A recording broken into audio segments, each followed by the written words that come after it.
Oh, oh, oh, oh, oh.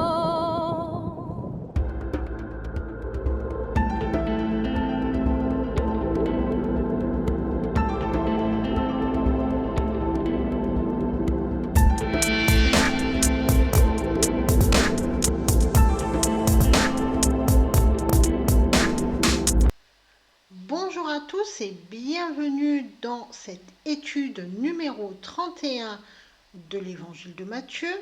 Étude qui va se porter, on est toujours dans le chapitre 5 de l'évangile de Matthieu, mais là on va s'intéresser aux versets 31 et 32 du chapitre 5 de l'évangile de Matthieu et on va notamment parler du mariage et du divorce selon la parole de Dieu. Le chapitre 5 de l'évangile de Matthieu s'ouvre sur le discours sur la montagne, les béatitudes, que nous avons vu lors de l'étude 21. Et dans la continuité de ce discours, Jésus-Christ va opérer une réforme de la loi morale établie par l'homme pour en ressortir uniquement la vérité, c'est-à-dire pour l'épurer de la tradition. Petit à petit, Jésus-Christ va détruire le venin du mensonge de la loi morale humaine par la vérité de Dieu. Et cela va concerner toutes les instances de nos vies. Dans l'étude qui nous intéresse, les versets 31 et 32 du chapitre 5 de l'évangile de Matthieu, Jésus-Christ revient sur la notion de divorce et donc sur la notion de mariage, mais selon la parole de Dieu. Et encore une fois, il va élever le mariage dans son véritable sens spirituel et chasser la tradition humaine. Rappelons que Matthieu adresse son évangile à des croyants qui connaissent les coutumes juives et que son but est de montrer que Jésus est le Christ, le Messie annoncé par les prophéties. Il est certainement l'évangéliste qui fait le mieux comprendre que le Nouveau Testament est éclairé par l'Ancien Testament, lequel ne se comprend qu'à la lumière du Nouveau Testament. Commençons par lire les versets 31 et 32 du chapitre 5 de l'évangile de Matthieu. Il a été dit que celui qui répudie sa femme lui donne une lettre de divorce. Mais moi je vous dis que celui qui répudie sa femme, sauf pour cause d'infidélité, l'expose à devenir adultère. Et que celui qui épouse une femme répudiée commet un adultère. Dans ces deux versets, il est question de mariage et de divorce. Et Jésus-Christ revient sur une loi mosaïque issue de la tradition humaine pour la détruire par la vérité de Dieu. Quelle est cette vérité ? Dieu a créé l'homme et la femme, tous deux ne formant qu'un seul corps, et nul ne peut délier ce que Dieu a lié. Pourtant, au Deutéronome, il y a une loi qui permet de répudier sa femme par une lettre de divorce. Quelle est cette loi ? Ajoutons que Jésus-Christ dit que celui qui répudie sa femme l'expose à l'adultère. Nous avions vu lors de nos études précédentes, et plus précisément l'étude numéro 30, le sort réservé à celui qui pousse son prochain à commettre le scandale, le sort réservé à celui qui commet le mal, par qui le scandale arrive, malheur à lui. Et non seulement celui qui répudie sa femme la pousse au péché de l'adultère, mais l'homme qui épouse une femme répudiée commet un adultère. Ainsi, dans cette histoire, il y a 3 personnes qui tombent dans le péché. Jésus-Christ n'admet qu'un seul cas légitime de divorce, l'infidélité. Ainsi, le lien du mariage ne peut être brisé uniquement si l'un des 2 époux est infidèle. Voyons tout cela en détail. Examinons le verset 31 et relisons-le.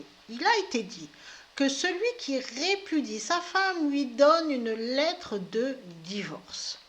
Jésus-Christ fait ici référence au Deutéronome chapitre 24, les versets 1 à 4. Lorsqu'un homme aura pris et épousé une femme qui viendrait à ne pas trouver grâce à ses yeux, parce qu'il a découvert en elle quelque chose de honteux, il écrira pour elle une lettre de divorce. Et après la lui avoir remise en main, il la renverra de sa maison. Elle sortira de chez lui, s'en ira et pourra devenir la femme d'un autre homme. Si ce dernier homme la prend en aversion, écrit pour elle une lettre de divorce et, après la lui avoir remise en main, la renvoie de sa maison, ou bien si ce dernier homme qui l'a prise pour femme vient à mourir, alors le premier mari qui l'avait renvoyée ne pourra pas la reprendre pour femme après qu'elle a été souillée. Car c'est une abomination devant l'Éternel, et tu ne chargeras point de péché le pays que l'Éternel ton Dieu te donne pour héritage. En lisant ce texte, on comprend qu'un homme peut donner une lettre de répudiation à sa femme pour deux raisons précises. La première raison, parce que la femme n'a pas trouvé grâce à ses yeux, parce que le mari a trouvé en elle quelque chose de honteux. La seconde raison, parce que l'époux a pris sa femme en aversion. Pourquoi une telle loi? C'est Jésus-Christ qui répond à cette question en Matthieu chapitre 19, versets 3 à 9. Les pharisiens l'abordèrent et dirent pour l'éprouver: Est-il permis à un homme de répudier sa femme pour un motif quelconque?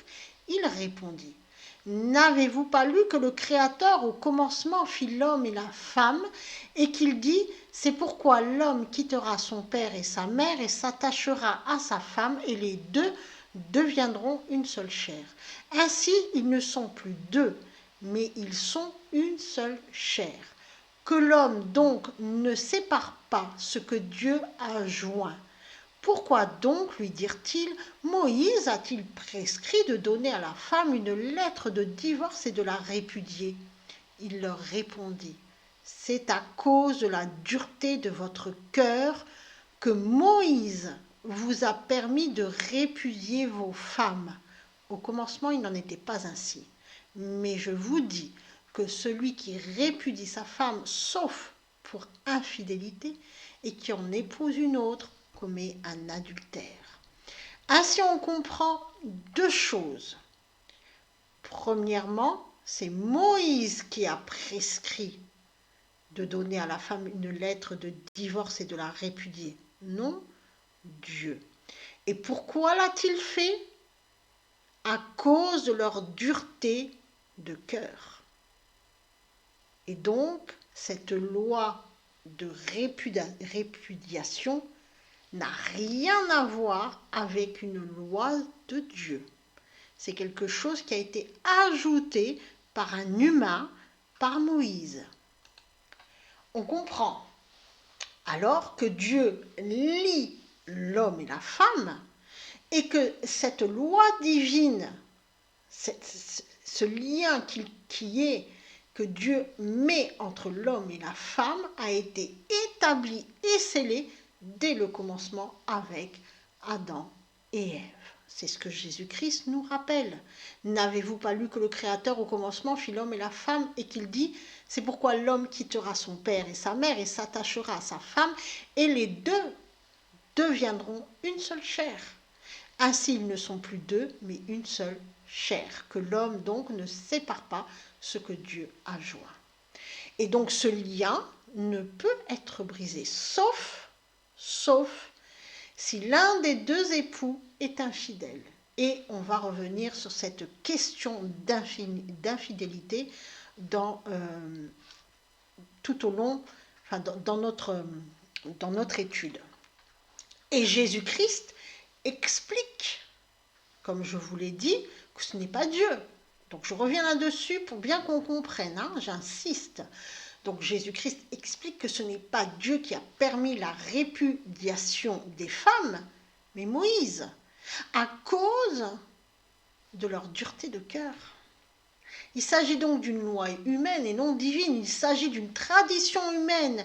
Et comme toutes les traditions humaines, elle peut être comprise à sa sauce. Donc on en fait ce qu'on en veut, comme cela nous arrange, comme on entend. C'est pour cela que dans la pensée pharisaïque de l'époque, et qui existe encore aujourd'hui, on peut divorcer de sa femme si l'on trouve une femme plus belle, ou plus jeune, qu'il y a quelque chose en plus ou en moins, peu importe. Car le fait de ne pas trouver grâce, ou de trouver quelque chose de honteux à sa femme, ou de prendre sa femme en aversion, ben ça peut être compris de différentes et de mille et une manières. On peut toujours voir chez sa femme quelque chose de honteux, ou elle ne trouve plus grâce peut-être parce qu'elle a vieilli, peu importe. Et cette notion de mariage est tellement importante qu'elle est présente et expliquée dans les 3 évangiles, celui de Luc en Luc chapitre 16 verset 18, celui de Marc en Marc chapitre 10 verset 2 à 12 et en Matthieu dans le texte que l'on vient de lire. Et l'apôtre Paul revient aussi sur cette tradition humaine du divorce en 1 Corinthiens chapitre 7 verset 10 à 11. À ceux qui sont mariés, j'ordonne, non pas moi, mais le Seigneur, que la femme ne se sépare point de son mari, si elle est séparée, qu'elle demeure sans se marier, ou qu'elle se réconcilie avec son mari, et que le mari ne répudie point sa femme. Ainsi, si on regarde ce que signifie répudier, dans le texte originel en grec, c'est apollusé. Il s'agit de la conjugaison à l'aoriste actif du verbe apoluo. La conjugaison montre que l'action qui se fait n'a pas de notion de temps, c'est-à-dire qu'une fois que c'est fait, c'est fait. Et c'est fait, et c'est fait, et c'est valable tout le temps. Donc, une fois que l'homme répudie sa femme, il ne peut revenir en arrière. Il se sépare de sa femme pour tout le temps.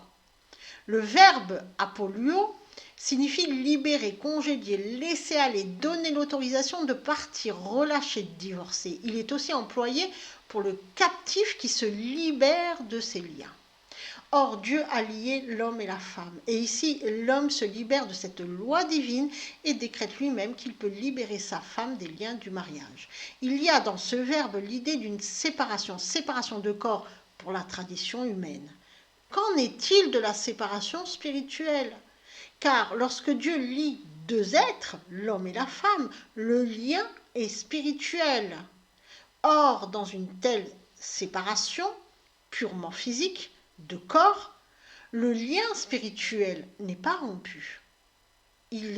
Car nul ne peut rompre ce que Dieu a lié. Il est rompu uniquement s'il y a un des 2 époux qui va tromper l'autre époux. Sinon, il n'est pas rompu. Alors oui, de nos jours, de nombreux mariages sont scellés par des rituels ou des contrats qui restent humains. À la mairie, on passe un contrat avec la République française et cela a une répercussion juridique. Mais ce mariage effectué par contrat, devant le maire, etc., c'est juridique, c'est quelque chose d'humain. Mais ce n'est pas le mariage de Dieu. C'est pas le mariage selon la parole de Dieu. Et il faut en faire la différence. Un mariage qui se fait devant Dieu, où les époux prennent la décision de se lier devant Dieu, là, le lien est spirituel et c'est Dieu qui lie l'homme et la femme. Une lettre de divorce est apostasion, littéralement une attestation de rupture. Il faut savoir que dans la tradition juive, lorsque l'homme s'engageait à prendre pour épouse une femme, il s'engageait légalement, c'est-à-dire qu'il prêtait serment. Et là étaient établies les fiançailles. L'homme ne pouvait pas rompre son engagement, il était déjà lié à sa future femme. Et en général, l'homme venait vivre dans le foyer de sa fiancée jusqu'au mariage et pouvait dormir dans le même lit que sa fiancée. Nous avions déjà parlé de cet engagement par les fiançailles lors de l'étude 3 de l'évangile de Matthieu, lorsque Joseph songe à répudier secrètement Marie, c'est-à-dire en homme juste. Joseph voulait prendre sur lui la faute de cette rupture et savait qu'il devrait alors subvenir aux besoins de Marie tout au long de sa vie. Car dans l'engagement des fiançailles, le fiancé promet de subvenir aux besoins de la fiancée, même si les fiançailles devaient être rompues. Et seul le père de la future épouse pouvait rompre les fiançailles, ou ces fiançailles pouvaient être rompues pour motif d'infidélité, le seul motif valable devant Dieu. Or, les pharisiens, à cause de leur dureté de cœur, ont changé cette loi divine en y ajoutant leur loi humaine. Et donc, l'homme peut répudier sa femme par une lettre de divorce dès qu'elle ne trouve plus grâce à ses yeux. Donc, en fait, pour n'importe quel autre motif que l'infidélité, la tromperie. Continuons avec le verset 32. Mais moi, je vous dis que celui qui répudie sa femme, sauf pour cause d'infidélité, l'expose à devenir adultère, et que celui qui épouse une femme répudiée commet un adultère. Donc là, on voit bien que Jésus-Christ replace la loi divine au centre du mariage, tel que Dieu l'a scellé dès le commencement. Le seul motif valable pour un divorce, c'est l'infidélité. L'infidélité. Et c'est là qu'on va expliquer ce que c'est que l'infidélité. L'infidélité, dans notre texte en grec, c'est pornéias, littéralement inconduite sexuelle. Dans ce mot, on voit poindre la racine du mot pornographie. Il s'agit du mot féminin pornéia au génitif. L'emploi du génitif montre l'origine spatiale ou temporelle. Littéralement, cette inconduite sexuelle vient de celui qui répudie ou de la femme répudiée. Le mot pornéia signifie relation sexuelle illicite, adultère, fornication, homosexualité, zoophilie, inceste, et métaphoriquement, il désigne le culte des idoles, la souillure de l'idolâtrie. L'infidélité, dans le sens pornéia, est la seule cause possible de rupture du lien du mariage. Si l'un des deux époux commet l'infidélité, et on se souvient, l'infidélité, c'est aussi l'idolâtrie, alors l'autre époux peut rompre le mariage. D'ailleurs, le lien spirituel est rompu dès la faute commise. Dès qu'il y a eu infidélité, le lien spirituel est rompu. Il faut bien comprendre que dans le temps de Jésus-Christ, les lois humaines ne permettaient pas à la femme de divorcer de son mari. Le divorce était un droit juridique que seul homme pouvait user et non la femme. Et Jésus-Christ parle à des hommes de son temps. Cependant, son discours est intemporel. Il s'adresse aussi à nous. Et à notre époque, les lois humaines ont changé, car une femme peut aussi demander le divorce légalement. Une femme peut prendre la décision de rompre son mariage seul. Cependant, le seul motif valable devant Dieu est l'infidélité de l'un ou de l'autre époux. Et infidélité, il y a l'idolâtrie. Ainsi, celui qui répudie sa femme, autre pour une raison d'infidélité dans le sens pornéia, va exposer sa femme à l'adultère. Et l'on sait ce qui arrive à ceux qui poussent autrui à faire le mal. Et celui qui épouse une femme répudiée, lui aussi commet l'adultère, car spirituellement, la femme est toujours liée à son premier mari. Cependant, il faut bien faire la différence entre le mariage juridique, celui établi par exemple devant le maire, celui que l'on signe à la mairie, et le mariage religieux, et le véritable mariage devant Dieu, celui-ci où les époux s'engagent mutuellement parce qu'ils ont la foi en Dieu dans le mariage. Et tout cela devant Dieu. Parce qu'on peut avoir des mariages religieux où l'un des deux époux, par exemple, n'est pas du tout croyant, tandis que l'autre est croyant, et donc il n'y a pas d'engagement réel devant Dieu puisque l'un des deux n'y croit pas. Ça aussi, c'est fort possible. Donc, il faut bien faire la différence. Là, le véritable mariage, c'est vraiment un engagement qui se fait devant Dieu et non, comme nous on a l'habitude, un engagement juridique à la mairie. etc. Maintenant que tout ceci est dit, comme à notre habitude, on va lire ce texte, ces deux versets, dans leur véritable sens, dans le sens, dans la traduction sémantique. Il a aussi été dit que celui qui renvoie sa femme parce qu'elle ne trouve plus grâce à ses yeux ou parce qu'il l'a prise en aversion doit lui donner une attestation de rupture du lien du mariage. Or, moi je vous dis que celui qui répudie sa femme en dehors de la cause d'inconduite sexuelle lui fait commettre un adultère si elle se remarie, et que celui qui épouse une femme répudiée commet aussi un adultère. Soyez bénis. Oh.